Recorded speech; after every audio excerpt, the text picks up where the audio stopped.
dan biaya untuk ke rumah kalian untuk transportasinya itu lebih besar. Salah satu contohnya untuk yang ada di daerah Kalimantan, yaitu biasanya desinya jarang karena ternyata ditelusuri daerah tersebut memang komplotan orang-orang yang memang sulit untuk ditagih, yaitu daerah Pati dan sekitarnya. Assalamualaikum warahmatullahi wabarakatuh. Apa kabar teman-teman semuanya? Semoga semua dalam keadaan sehat walafiat ya.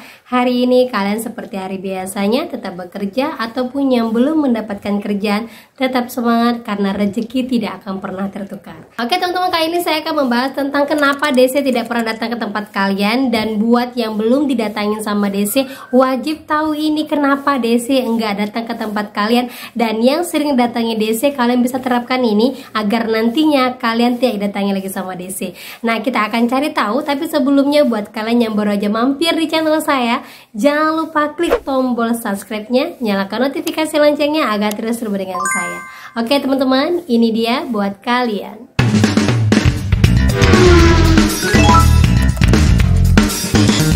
Oke teman-teman, sebelum kita mengawali informasi tentang kenapa rumah kalian belum datangin sama DC, apakah memang kalian bukan jadi nasabah prioritas mereka, ataukah memang DC-nya malas untuk datang ke rumah kalian? Nah, kita akan bahas secara detail, tapi saya mau mengangkat berita tentang yang lagi heboh saat ini. Dalam waktu bersamaan ada dua kasus tentang pembunuhan dari seorang debt collector.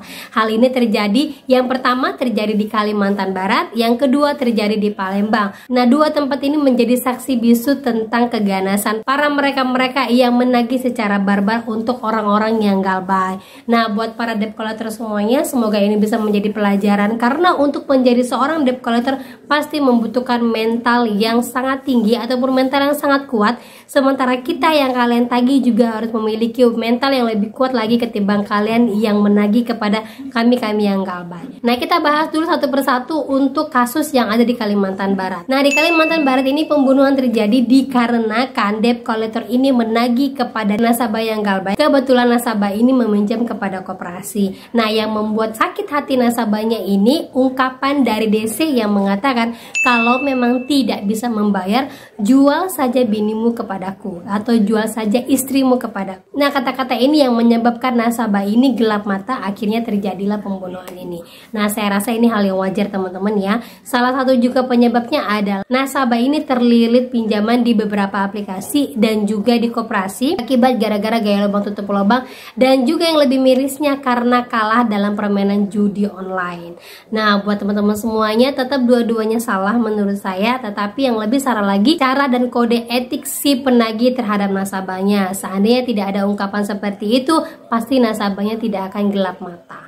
Ya, ini pelajaran berharga banget buat para debt collector. Ayo baca beritanya, jangan hanya mengirimkan berita-berita yang menakutkan kepada nasabahnya. Nasabah juga bisa memberikan berita-berita menakutkan kepada kalian yang menagih secara barbar. Ya, setiap orang punya batas kesabaran, setiap orang juga punya keinginan untuk menyelesaikan masalahnya satu persatu. Ya, dan kasus yang kedua itu adalah di Palembang. Ya, ini debt collector juga dari koperasi yang dicor tubuhnya di sebuah kolam. Hal ini gara-gara nasabahnya kesal ditagih 10 juta oleh debt collectornya, sehingga membuat nasabah ini gelap mata. Dan nasabah ini tidak mengerjakannya sendirian, dikerjakan oleh beberapa teman-temannya, dan salah satu temannya tertangkap polisi sehingga terbongkarlah kasus pembunuhan ini. Jadi buat teman-teman semuanya, dari ini kita semua dapat belajar kalau kalian mau galbay, yang paling aman itu adalah hanya galbay di pinjol. Karena apa? Kalau pinjol masih jelas perlindungannya dari OJK, dari AFPI, dari Satgas pasti. Ya, semuanya itu melindungi kalian sampai ke atas pemerintahan. Kalau sampai viral beritanya, pasti yang disalahkan dan disanksi adalah pinjolnya. Tetapi kalau dari koperasi yang tidak berizin oleh OJK dan pinjol ilegal yang tidak berizin dari OJK, kalaulah sampai nanti DC-nya keluar dan menagih kepada kalian, segala bentuk yang akan terjadi itu bisa masuk ke dalam pidana. Jadi hati-hati teman-teman ya. Walaupun sejauh ini kita ketahui pinjol ilegal belum ada DC lapangannya, tetapi koperasi dimanapun pasti akan ada DC lapangannya. Dan rata-rata debt collector dari koperasi ini tidak terdidik atau tidak dapat pelatihan seperti debt collector perbankan atau pinjol-pinjol yang memang sudah dikeluarkan surat SPPI-nya. Makanya saya sarankan kalau mau melakukan peminjaman, usahakanlah di pinjol P2P lending agar terhindar dari hal-hal seperti itu. Gitu ya. Oke, kita lanjut lagi teman-teman ya. Jadi di sini saya ada rangkum sekitar 4 hal yang membuat DC tidak datang ke tempat kalian, dan 4 hal ini bisa kalian cek apakah benar-benar terjadi pada diri kalian. Kalau emang benar terjadi pada diri kalian, sudah otomatis DC tidak akan pernah mampir di tempat kalian. Dan hal ini bisa kalian terapkan buat teman-teman yang baru aja galbay. Kalian lihat 4 kondisi ini. Kalau emang benar-benar 4 kondisi ini ada pada diri kalian, berarti DC tidak akan mampir ke rumah kalian, dan bisa jadi kalian hanya diteror atau di spam lewat WA dan telepon saja. Ya, kita mulai untuk ciri-ciri yang pertama. Nah, saya contekan dulu ya. Oke, yang pertama itu adalah kalian bukan menjadi nasabah prioritas dari DC.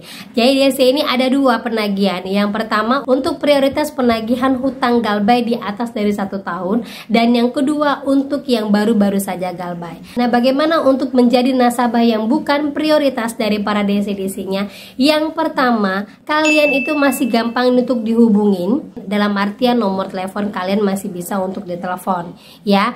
Terus lagi yang kedua, daerah tempat kalian itu sangat jauh dari perkotaan. Bisa jadi kalian di pegunungan ataupun bisa jadi kalian di pedesaan yang sangat pelosok ya, sehingga untuk ke tempat kalian itu membutuhkan waktu dan kendaraan spesial atau kendaraan khusus. Seperti contoh, untuk ke gunung aja kalian membutuhkan kendaraan seperti kendaraan roda 2 yang memang hanya bisa diakses sama warga setempat saja. Kan ada yang seperti itu ya. Nah, itu untuk nasabah-nasabah yang bukan prioritas. Dan lanjut lagi yang ketiga, yaitu hutang kalian nilainya sangat kecil atau di bawah dari 1 jutaan. Itu biasanya DC tidak akan menagih secara barbar.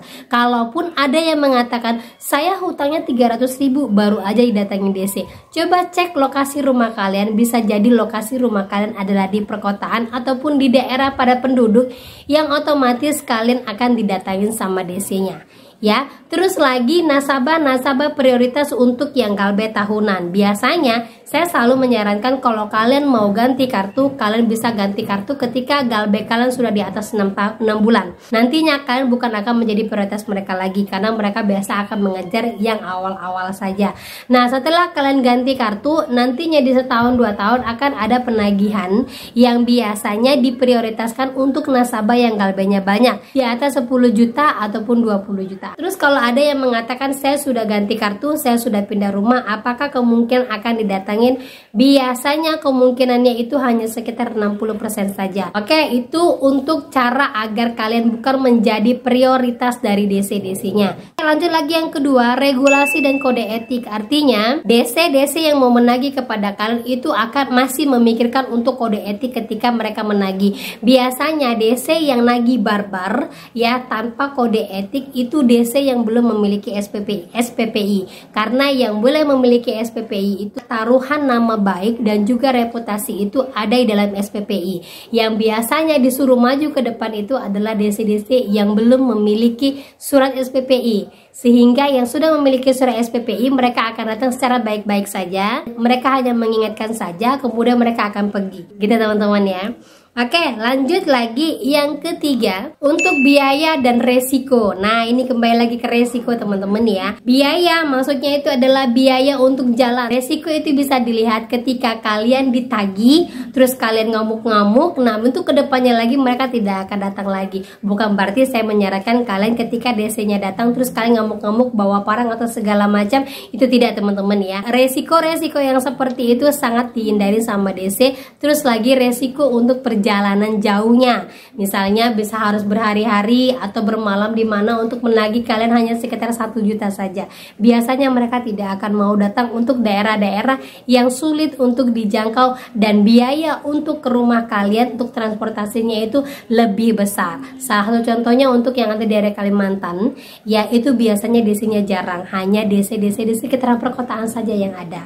Kemudian untuk wilayah Palembang, ya wilayah Palembang kita sudah sangat terkenal sekali untuk orang-orang yang sangat sulit untuk ditagih. Dan baru-baru ini lagi ada satu daerah yang kemarin baru aja terjadi kecelakaan, yaitu seorang pemilik mobil rentalan ya yang kasusnya sempat dibakar karena ternyata ditelusuri daerah tersebut memang komplotan orang-orang yang memang sulit untuk ditagih, yaitu daerah Pati dan sekitarnya ya. Jadi untuk daerah-daerah yang seperti itu tidak akan pernah ada DC lapangannya, jamin saya 100% ya, karena itu menyangkut nyawa mereka dan juga biaya operasional yang tinggi untuk ke tempat mereka datang gitu teman-teman ya.